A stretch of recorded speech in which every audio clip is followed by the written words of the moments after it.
ನಮಸ್ತೆ Karnataka digital book Kannada YouTube ಚಾನಲ್ಗೆ ಸ್ವಾಗತ ಸುಸ್ವಾಗತ. ಕಲಿಯುಗದ ಚಮತ್ಕಾರ. ಈ ಕಲಿಯುಗದಲ್ಲಿ ಜನರಿಗೆ ಜೀವನವೇ ಭಾರವಾಗಿ ಹೋಗಿದೆ. ಕುಟುಂಬ ಒಡೆದು ನುಚ್ಚು ನೂರಾಗಿದೆ. ಮನೆಯೊಂದು 3 ಬಾಗಲಾಗಿ ಹೋಗಿದೆ. ಹೊತ್ತು ಹೆತ್ತು ಸಾಕಿದ ತಾಯಿ ಇಂದು ಅನಾಥಾಶ್ರಮ ಪಾಲಾಗ್ತಿದ್ದಾಳೆ. ಎಡವಿ ಬಿದ್ರೆ ಬಾಯಲ್ಲಿ ನೀರು ಹಾಕೋರಿಲ್ಲ. ಸತ್ತರೆ ಸಾಯ್ಲಿ ಅನ್ನೋ ಜನರೇ ಇಲ್ಲ. ಇದೇ ಅಲ್ವಾ ಕಲಿಯುಗ ಚಮತ್ಕಾರ ಅನ್ನೋದು.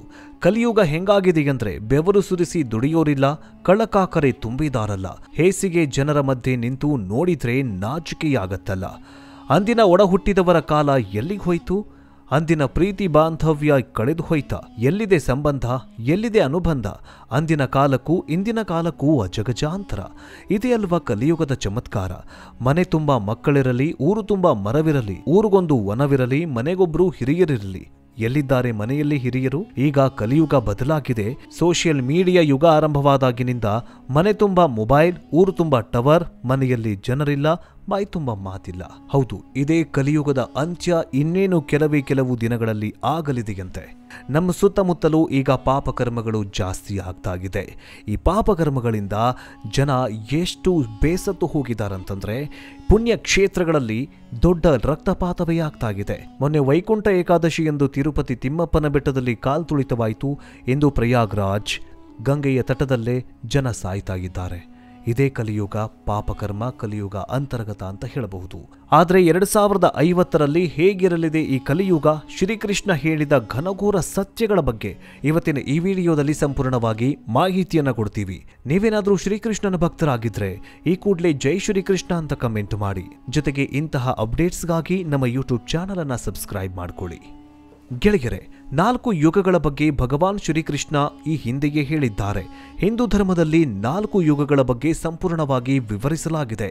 4 ಯುಗಗಳು ಅಂದರೆ ಸತ್ಯಯುಗ, ತ್ರೇತಾಯುಗ, ದ್ವಾಪರ ಯುಗ ಮತ್ತು ಕಲಿಯುಗ. ನಾವು ಪ್ರಸ್ತುತವಾಗಿ ಕಲಿಯುಗದಲ್ಲಿದ್ದೀವಿ ಅನ್ನೋದು ಎಲ್ರಿಗೂ ತಿಳಿದಿರುವಂತಹ ವಿಷಯ. ಆದರೆ ಹಿಂದೂ ಪುರಾಣದ ಭಗವದ್ಗೀತೆ ಹಾಗೂ ಸೂರ್ಯ ಸಿದ್ಧಾಂತಗಳಲ್ಲಿ ಬಳಕೆಯಾಗಿದೆ ಈ ಒಂದು ಕಲಿಯುಗದ ಅಂತರ್ಗತ. ಕಲಿಯುಗದ ಬಗ್ಗೆ ಉಲ್ಲೇಖ ಮಾಡಲಾಗಿದೆ. ಸಂಸ್ಕೃತದಲ್ಲಿ ಯುಗ ಅಂತಂದ್ರೆ 2 ಆಯಾಮಗಳ ನಡುವೆ ಹೊಂದಿಸೋ ವಸ್ತು. ಪೀಳಿಗೆ ಮತ್ತು ದೀರ್ಘಾವಧಿಗಳ ವಿವರಣೆ ಮಾಡುವುದಕ್ಕೆ ಈ ಯುಗ ಅನ್ನೋ ಪದವನ್ನ ಬಳಕೆ ಮಾಡಲಾಗತ್ತೆ. ಇನ್ನು ಯುಗಗಳ ಬಗ್ಗೆ ಶ್ರೀಕೃಷ್ಣ ಪಾಂಡವರಿಗೆ ಈ ರೀತಿ ವಿವರಿಸುತ್ತಾನೆ. ಕಲಿಯುಗದ ಅವಧಿ 4,32,000 ವರ್ಷಗಳು. ಆನಂತರ ಸತ್ಯಯುಗ ಪ್ರಾರಂಭವಾಗತ್ತೆ. ಸತ್ಯಯುಗದ ಅವಧಿ ಕಲಿಯುಗಕ್ಕಿಂತ 4 ಪಟ್ಟು ಜಾಸ್ತಿ ಇರುತ್ತೆ.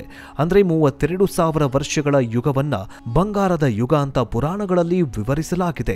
ಈ ಯುಗದಲ್ಲಿ ಮನುಷ್ಯನ ಆಯಸ್ಸು 500 ವರ್ಷಗಳು ಇರತ್ತಂತೆ. ನಮಗೆಲ್ಲ ತಿಳಿದಿರುವ ಹಾಗೆ ಪುರಾಣಗಳಲ್ಲಿ ಒಟ್ಟು 14 ಲೋಕಗಳು ಹಾಗೆ 4 ಯುಗಗಳ ಬಗ್ಗೆ ವಿಸ್ತೃತವಾಗಿ ವಿವರಿಸಲಾಗಿದೆ.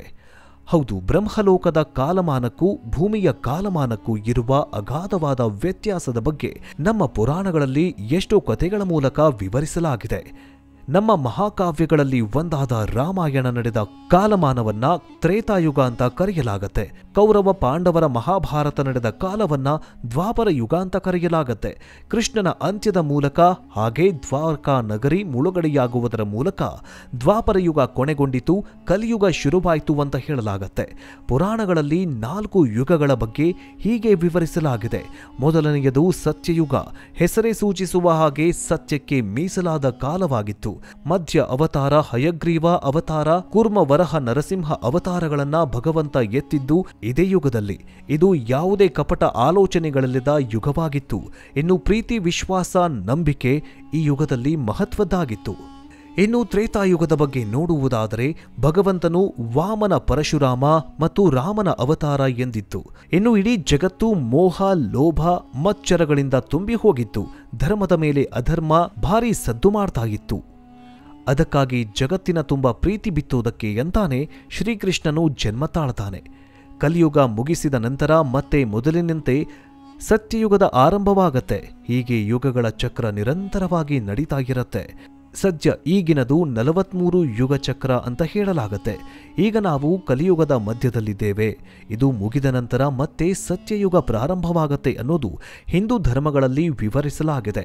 ಒಂದೊಂದು ಯುಗದಲ್ಲಿ ಮಾನವರ ಹುಟ್ಟು, ಜೀವನದ ಪಾಪ ಪುಣ್ಯ ಕರ್ಮಾದಿಗಳು, ಭಗವಂತನ ಅವತಾರ, ಗಂಡು ಹೆಣ್ಣಿನ ನಡುವಿನ ಸಂಬಂಧದ ಮೌಲ್ಯ, ನೈತಿಕತೆ, ಆಧ್ಯಾತ್ಮಿಕ ಪ್ರಕೃತಿ ಸ್ಥಿತಿ, ಹೀಗೆ ಪ್ರತಿಯೊಂದು ಕೂಡ ಭಿನ್ನ ಭಿನ್ನವಾಗಿರುತ್ತೆ ಅಂತ ಹೇಳಲಾಗಿದೆ. ಇನ್ನು ಕುರುಕ್ಷೇತ್ರದ ಯುದ್ಧದ ಮೊದಲನೇ ದಿನವೇ ರಕ್ತ ಸಂಬಂಧಿಗಳ ವಿರುದ್ಧವೇ ಯುದ್ಧವನ್ನ ಮಾಡುವುದಕ್ಕೆ ಹಿಂಜರಿದ ಅರ್ಜುನನಿಗೆ ಶ್ರೀಕೃಷ್ಣ ಆತನ ಕರ್ತವ್ಯದ ಬಗ್ಗೆ ವಿವರಿಸ್ತಾ ಯುಗ ಧರ್ಮದ ಬಗ್ಗೆ ಇರೋ ಅತಿರಂಜಿತ ಹಾಗೂ ಅತಿಶಯಗಳ ವಿವರ ಕೊಡ್ತಾ ಹೋದ್ರೆ ಖಂಡಿತ ಆಶ್ಚರ್ಯವಾಗತ್ತೆ. ಕಲಿಯುಗವೇನೂ ಶಾಶ್ವತವಲ್ಲ, ಕಲಿಯುಗವೂ ಕೂಡ ಅಂತ್ಯವಾಗತ್ತೆ. ಕಲಿಯುಗದ ಬಳಿಕ ಸತ್ಯಯುಗ ಶುರುವಾಗತ್ತೆ. ಇನ್ನು ಕಲಿಯುಗದ ಅಂತ್ಯ ಹೇಗಾಗತ್ತೆ ಅನ್ನೋದರ ಬಗ್ಗೆ ಈ ಪುರಾಣಗಳಲ್ಲಿ ವಿವರಿಸಲಾಗಿದೆ ಮತ್ತು ಶ್ರೀಕೃಷ್ಣ ಪರಮಾತ್ಮ ಅರ್ಜುನನಿಗೆ ವಿವರಿಸ್ತಾನೆ. ಕಲಿಯುಗದಲ್ಲಿ ಜನರ ಕೆಟ್ಟ ಬುದ್ಧಿ ಮಿತಿ ಮೀರತ್ತೆ. ಹೌದು, ಶ್ರೀಕೃಷ್ಣನ ಅಂತ್ಯದ ಬಳಿಕ ಕಲಿಯುಗ ಆರಂಭವಾಯಿತು. ಕಲಿಯುಗದ ಬಗ್ಗೆ ಶ್ರೀಕೃಷ್ಣ ಆಗಲೇ ವಿವರವನ್ನ ನೀಡಿದ್ದಾನೆ. ಜೊತೆಗೆ ಕಲಿಯುಗದಲ್ಲಿ ಜನರ ದುರ್ಬುದ್ಧಿ ಮಿತಿಮೀರತ್ತೆ. ಮನುಷ್ಯರು ತಮ್ಮ ಮಾನಸಿಕ ಸದೃಢತೆಯನ್ನ ಕಳೆದುಕೊಳ್ತಾರೆ, ದೇವರಿಂದ ಕೂಡ ದೂರ ಉಳಿತಾರೆ, ಮಾನಸಿಕ ಜ್ಞಾನವನ್ನ ಕಳೆದುಕೊಂಡು ಶಾರೀರಿಕ ಪ್ರಕ್ರಿಯೆಗಳಲ್ಲಿ ತಲ್ಲೀನರಾಗ್ತಾರೆ. ಕಲಿಯುಗದ ಅಂತ್ಯದಲ್ಲಿ ಜನರಲ್ಲಿ ಚಿತ್ರ ವಿಚಿತ್ರವಾದ ರೋಗಗಳಿಂದ ಬಲಿಯಾಗ್ತಾರೆ. ಎಲ್ಲೋ ಒಬ್ರೋ ಇಬ್ರು ದೇವಸ್ನಾಮ ಸ್ಮರಣೆಯನ್ನ ಮಾಡ್ತಾ ಕಲಿಯುಗ ಅಂತ್ಯದ ಘನಘೋರ ಘಟನೆಗಳಿಂದ ದೂರವಾಗಿ ಬದುಕ್ತಾರೆ. ಆಹಾರ ಸಿಗದೆ ಜನರು ಹಸಿವಿನಿಂದ ಒದ್ದಾಡ್ತಾರೆ. ಮಳೆಯಿಲ್ಲದೆ ಭೂಮಿ ಬರಡಾಗಿ ಹೋಗತ್ತೆ. ಕುಡಿಯೋಕೆ ನೀರಿಲ್ಲದೆ ಜನರು ಪರದಾಡೋ ಪರಿಸ್ಥಿತಿ ಮುಂದೆ ಬರುತ್ತೆ. ಭೂಮಿಯಲ್ಲಿ ಬೆಳೆ ಬೆಳೆಯೋದಿಲ್ಲ, ಗಿಡಮರಗಳಲ್ಲಿ ಹಣ್ಣು ಬಿಡೋದಿಲ್ಲ, ಹೂಗಳು ಅರಳೋದಿಲ್ಲ, ಮನುಷ್ಯತ್ವ ಅನ್ನೋದೇ ಉಳಿಯೋದಿಲ್ಲ. ಜನರಲ್ಲಿ ದೇವರ ಮೇಲಿನ ಭಕ್ತಿ ಭಾವಗಳು ಕ್ಷೀಣಿಸೋದ್ರಿಂದ ಗುಡಿ ಗೋಪುರಗಳು ಬಾಳು ಬಿದ್ದು ಹೋಗುತ್ತೆ. ಇದರಿಂದ ಎಲ್ಲೆಲ್ಲೂ ಪೂಜೆ ಪುನಸ್ಕಾರವಿಲ್ಲದೆ ದೈವಶಕ್ತಿ ತನ್ನ ಬಲವನ್ನ ಕಳೆದುಕೊಳ್ತಾ ಹೋಗುತ್ತೆ. ಇದರಿಂದಾಗಿ ಎಲ್ಲೆಲ್ಲೂ ನಕಾರಾತ್ಮಕ ಶಕ್ತಿ ತಾಂಡವ ಮಾಡುತ್ತೆ. ಕಲಿಯುಗದಲ್ಲಿ 5000 ವರ್ಷಗಳು ಕಳೆದ ನಂತರ ಗಂಗಾದೇವಿ, ಗಂಗಾ ನದಿ ಶಾಶ್ವತವಾಗಿ ಒಣಗಿ ಹೋಗ್ತಾಳೆ. ಭೂಲೋಕದಲ್ಲಿ ನೆಲೆಸಿರೋ ದೇವಾನುದೇವತೆಗಳು ಈ ಕರ್ಮವನ್ನ ನೋಡಲಾರದೆ ದೇವಲೋಕಕ್ಕೆ ಹಿಂತಿರುಗ್ತಾರೆ. ಮನುಷ್ಯನಿಗೂ ಪ್ರಾಣಿಗೂ ವ್ಯತ್ಯಾಸವೇ ಇರೋದಿಲ್ಲ. ಅಲ್ಲದೆ ಮನುಷ್ಯನನ್ನೇ ಕೊಂದು ತಿನ್ನೋ ಕಾಲ ಬರುತ್ತೆ. ಈ ಕಾಲದಲ್ಲಿ ಮನುಷ್ಯ ಪಾಪದ ಮೊರೆ ಹೋಗ್ತಾನೆ, ಜ್ಞಾನವನ್ನ ಕಳೆದುಕೊಂಡು ಕೆಟ್ಟ ಮೋಹಕ್ಕೆ ಒಳಗಾಗ್ತಾನೆ, ಪ್ರಾಣಿ ಹಿಂಸೆ ಮಾಡ್ತಾನೆ, ಮಾನವೀಯತೆಯನ್ನೋದೇ ನಾಶವಾಗತ್ತೆ. ಮನುಷ್ಯ ಮಾನವೀಯತೆಯ ಕೃತ್ಯಗಳ ಮೂಲಕ ತಾನೇ ಶ್ರೇಷ್ಠ ಅಂತ ಮೆರಿತಾನೆ. ಇದೇ ಕಲಿಯುಗ ಅಂತ್ಯ ಅಂತ ಹೇಳಿದ್ದಾರೆ. ಅದಾಗಲೇ ಕೊರೋನಾ ಮಹಾಮಾರಿಯಿಂದ ಲಕ್ಷಾಂತರ ಜನರು ಪ್ರಾಣ ಕಳೆದುಕೊಂಡಿದ್ದಾರೆ.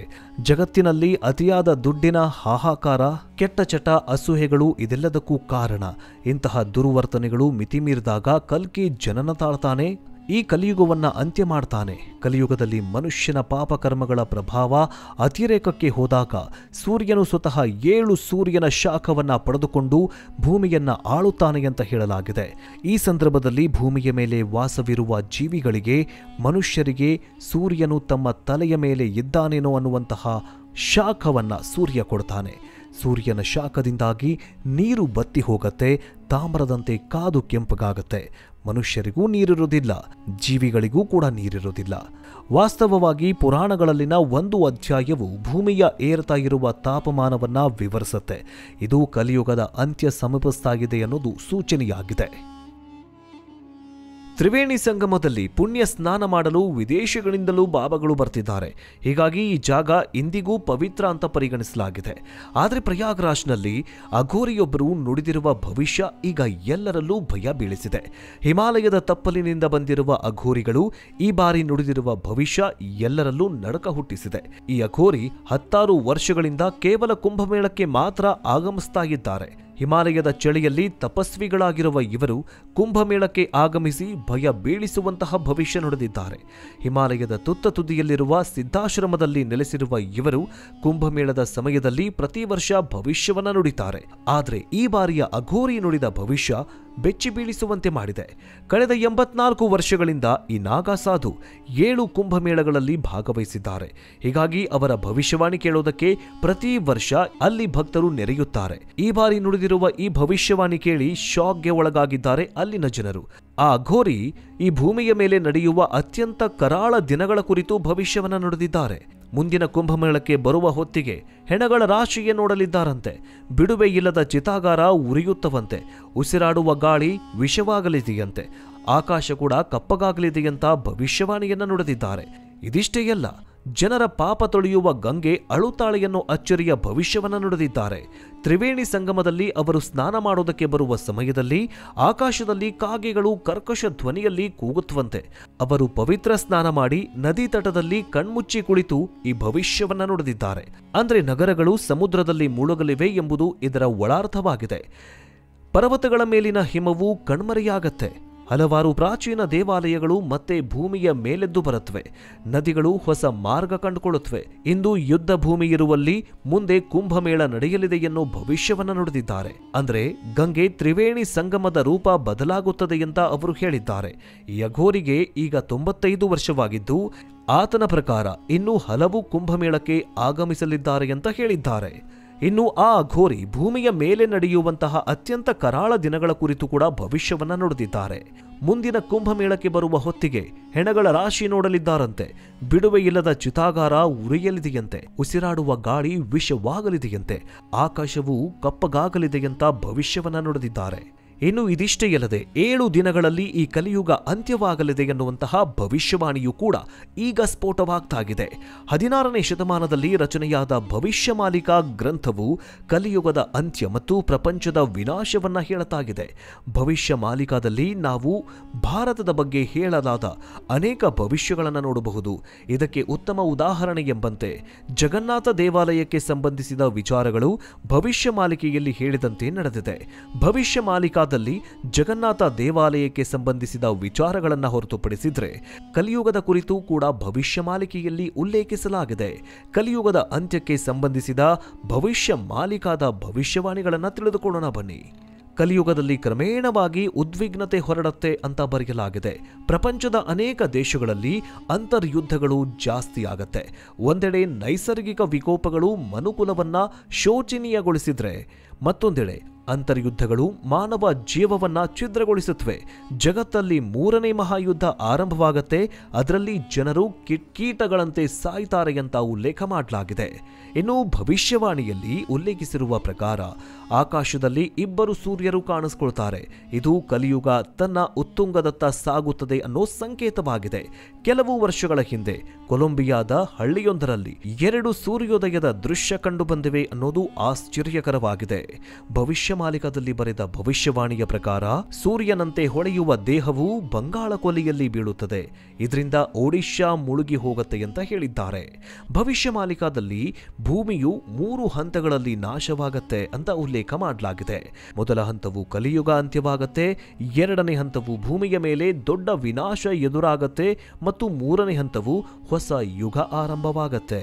ಭೂಮಿಯ ವಿವಿಧ ಸ್ಥಳಗಳಲ್ಲಿ ಏಕಕಾಲದಲ್ಲಿ ದೊಡ್ಡ ಭೂಕಂಪಗಳು ಸಂಭವಿಸುತ್ತವೆ ಅಂತ ಭವಿಷ್ಯಮಾಲಿಕದಲ್ಲಿ ಉಲ್ಲೇಖ ಮಾಡಲಾಗಿದೆ. ಇದರಿಂದ ಭೂಮಿಯ ಅಕ್ಷವು ಬದಲಾಗಿ ಭೂಮಿ ನೋಡಲು ಬೇರೆ ರೀತಿಯಲ್ಲೇ ಇರುತ್ತೆ ಅಂತ ಭವಿಷ್ಯಮಾಲಿಕದಲ್ಲಿ ಹೇಳಲಾಗಿದೆ. ಇನ್ನು ಭವಿಷ್ಯಮಾಲಿಕದಲ್ಲಿ ರೈತರು ಕೃಷಿ ಮಾಡುವುದನ್ನ ನಿಲ್ಲಿಸುವ ಕಾಲ ಬರಲಿದೆ ಅಂತ ಉಲ್ಲೇಖ ಮಾಡಲಾಗಿದೆ. ಕೃಷಿಯಲ್ಲಿ ಬೇಸತ್ತ ರೈತರು ತಮ್ಮ ಹೊಲಗಳಲ್ಲಿ ಏನನ್ನೂ ಬೆಳೆಯುವುದನ್ನ ನಿಲ್ಲಿಸಿ ಹೊಸ ಉದ್ಯೋಗವನ್ನ ಹುಡುಕೊಂಡು ಅಲೆದಾಡ್ತಾರೆ. ಕೃಷಿಯನ್ನ ಮುಚ್ಚೋದ್ರಿಂದ ಭೂಮಿಯ ಮೇಲೆ ತರಕಾರಿ, ಹಣ್ಣುಗಳ ಕೊರತೆ ಉಂಟಾಗತ್ತೆ ಮತ್ತು ಹಣದುಬ್ಬರವು ದಿನದಿಂದ ದಿನಕ್ಕೆ ಹೆಚ್ಚಾಗತ್ತೆ. ಭವಿಷ್ಯಮಾಲಿಕದಲ್ಲಿ 2022ರಿಂದ ಭವಿಷ್ಯಮಾಲಿಕದಲ್ಲಿ 2025ರಿಂದ 2029ರ ನಡುವೆ ಪ್ರಕೃತಿ ವಿಕೋಪ ಸಂಭವಿಸಲಿದೆ ಅಂತ ಹೇಳಿದ್ದಾರೆ. ಇದರಿಂದ ಭೂಮಿಯ ಮೇಲೆ 7 ದಿನಗಳ ಕಾಲ ಕಗ್ಗತ್ತಲು ಆವರಿಸತ್ತೆ. ಈ ಘಟನೆಯು 2025ರಿಂದ 2029ರ ನಡುವೆ ಯಾವಾಗ ಬೇಕಾದರೂ ಸಂಭವಿಸಬಹುದು ಅಂತ ಹೇಳಲಾಗಿದೆ. ಹೀಗೆ ಅಘೋರಿಗಳು ಹೇಳಿದಂತಹ ಭವಿಷ್ಯವು ಈಗ ನಡೀತಾ ಇರುವಂತಹ ಘಟನೆಗೂ ಒಂದಕ್ಕೊಂದು ಮ್ಯಾಚ್ ಆಗ್ತಾಗಿದೆ. ಮುಂದಿನ ದಿನಗಳಲ್ಲಿ ಅಂದ್ರೆ 2025 ಮಾರ್ಚ್ 29ರ ನಂತರ ಕಲಿಯುಗ ಅಂತ್ಯದ ಆರಂಭ ಆಗತ್ತಾ ಅನ್ನುವಂತಹ ಪ್ರಶ್ನೆ ಎಲ್ಲರನ್ನ ಕಾಡ್ತಾಗಿದೆ. ಆದ್ರೆ ಇನ್ನೊಂದು ವಿಚಾರ ಏನಂತಂದ್ರೆ, ಮಹಾಕುಂಭಮೇಳದಲ್ಲಿ ಭಾಗಿಯಾಗಿರುವ ಈ ಅಘೋರಿಗಳು ಕುಂಭಮೇಳ ಮುಗಿದ ನಂತರ ಮತ್ತೆಲ್ಲಿ ಹೋಗ್ತಾರೆ, ಅವರು ಯಾವ ಸ್ಥಳಕ್ಕೆ ಹೋಗ್ತಾರೆ, ಅವರು ಹೇಗೆ ಹೋಗ್ತಾರೆ ಅನ್ನೋದೇ ಯಕ್ಷ ಪ್ರಶ್ನೆಯಾಗಿದೆ. ಮತ್ತೊಂದು, ಇಷ್ಟೊಂದು ಸಾವಿರಾರು ಸಂಖ್ಯೆಗಳಲ್ಲಿ ಅಘೋರಿಗಳು ಬಂದು ಮಹಾಕುಂಭಮೇಳದಲ್ಲಿ ಭಾಗಿಯಾಗಿದ್ದಾರೆ. ಇವರು ಎಲ್ಲಿಂದ ಬಂದ್ರು, ಹೇಗ್ ಬಂದ್ರು, ಯಾವಾಗ ಬಂದ್ರು ಅನ್ನೋದೇ ಯಾರಿಗೂ ಕೂಡ ಗೊತ್ತಿಲ್ಲ. ಎಲ್ಲರೂ ಕೂಡ CCTV ಫೂಟೇಜ್ಗಳನ್ನ ತೆಗೆದು ನೋಡಿದಾಗ ಇವರೆಲ್ಲರೂ ಕೂಡ ಹೇಗೆ ಬಂದ್ರು ಅನ್ನೋದೇ ಗೊತ್ತಾಗಿಲ್ಲ. UP ಯೋಗಿ ಆದಿತ್ಯನಾಥ್ ಸರ್ಕಾರವು ಮಹಾಕುಂಭಮೇಳದಲ್ಲಿ 2700 AI ಜನರೇಟೆಡ್ ಕ್ಯಾಮೆರಾಗಳನ್ನ ಬಳಸಿದ್ದಾರೆ. ಆದರೆ ಕೆಲವೊಂದಿಷ್ಟು ಅಘೋರಿ ಬಾಬಾಗಳ ಚಿತ್ರಣವು ಆ ಕ್ಯಾಮೆರಾದಲ್ಲಿ ರೆಕಾರ್ಡೇ ಆಗಿಲ್ಲ. ಅಂದ್ರೆ ಅವರು ಯಾರು ಅನ್ನೋದು ಇದುವರೆಗೂ ಗೊತ್ತಾಗಿಲ್ಲ. ನೋಡ್ತಾ ಇದ್ದ ಹಾಗೆ ಕ್ಯಾಮರಾದಿಂದ ಕಣ್ಮರೆ ಆಗ್ತಾಗಿದ್ರೆ ಇನ್ನೆಷ್ಟು ಅಘೋರಿಗಳು ಇವತ್ತು ಬಂದು ನಾಳೆಗೆ ಇರೋದೇ ಇಲ್ಲ ಅಂತ ಹೇಳಲಾಗ್ತಿದೆ. ಇವೆಲ್ಲವೂ ಮಹಾಕುಂಭಮೇಳದ ದೊಡ್ಡ ಚಮತ್ಕಾರವೇ ಆಗಿದೆ. ಈ ಮಹಾಕುಂಭಮೇಳದ ಬಗ್ಗೆ ನಿಮಗೇನನ್ಸುತ್ತೆ ಕಮೆಂಟ್ ಮೂಲಕ ತಿಳಿಸಿ. ಮುಂದಿನ ವಿಡಿಯೋದಲ್ಲಿ ಮತ್ತೆ ಸಿಗೋಣ. ಜೈ ಹಿಂದ್, ಜೈ ಕರ್ನಾಟಕ, ಓಂ ನಮಃ ಶಿವಾಯ.